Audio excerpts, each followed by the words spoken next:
So recently I've been in this like hermit mode where I've been self-reflecting and not really socializing and going out and a lot of these things. And I've been reading a lot of books and working on my self-development. So my dog Light recently has been going into my room, going to the bookshelf and ripping up the books. I don't know why. This is not funny, okay? You need to stop.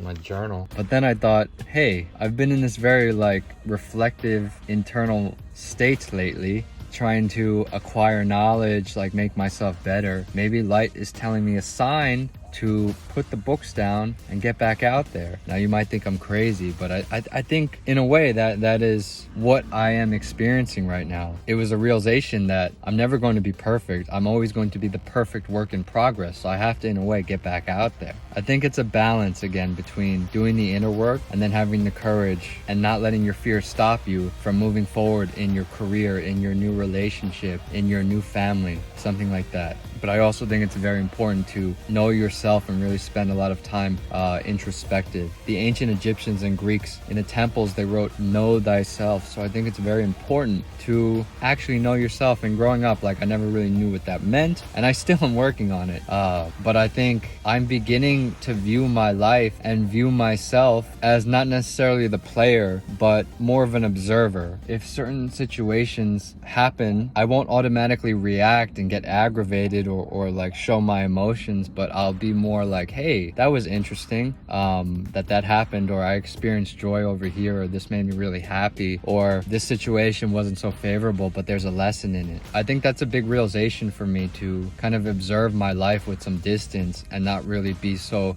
swayed by things externally. I still am swayed by things externally, but not controlled by things, right? Not controlled by things happening around me, because a lot of things are changing all the time. So that's a big realization for me about knowing thyself. I think it's also important to, and I know everyone says this, to know what your purpose is, because it's the North Star and you can always revert back to it whenever in your state of adversity or wherever you're a little shaky. I also think it's important to be clear about what type of relationships you want to have with yourself, with your friends, with your colleagues, and with your romantic partners, and then be able to set loving boundaries so you don't give your energy too much to other people, or people don't take your energy from yourself, all right? If you don't know yourself, then you're easily manipulated, because not everyone has positive intentions. Or you could be trying to overcompensate like I did for a long time, and there's this dog barking a lot, right? Like, yeah, he's tired now. We went running. You know, sometimes unfavorable things happen and it really stinks. Like, honestly, it stinks. But I think there's a lesson to be learned from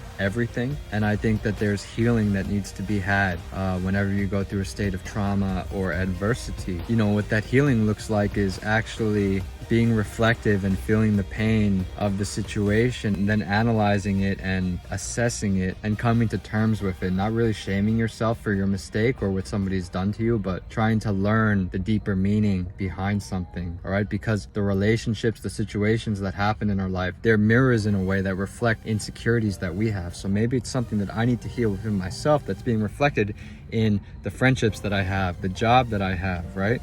It's all mirroring what I've been avoiding. So I think a big part of healing is really going deep, diving deep into how you feel, then being able to learn the lessons, not shame yourself, and move forward positively. I think a lot of people can either, instead of learning from their mistake or diving deep or going inward, it's easy to distract yourself with other energies like people, places, and things, so you don't end up doing the healing work. Or perhaps you can be reflective about the past mistake, the past trauma, but not really heal it and kind of manipulate your mind in a way to how you think the situation was, and then play the victim. And then, so then back to balance, I think, you know, you got to do the inner work, you got to heal, but you got to also recognize that you're never going to be 100% healed in anything you do, right? And most people don't actually know that, and it's not their fault. They're just trying to move on to the next. One of my therapist friends said that his mentor said the best way to get over someone is to get under someone. And people have said that before. I don't particularly agree. You know, I don't particularly agree, because I think if you haven't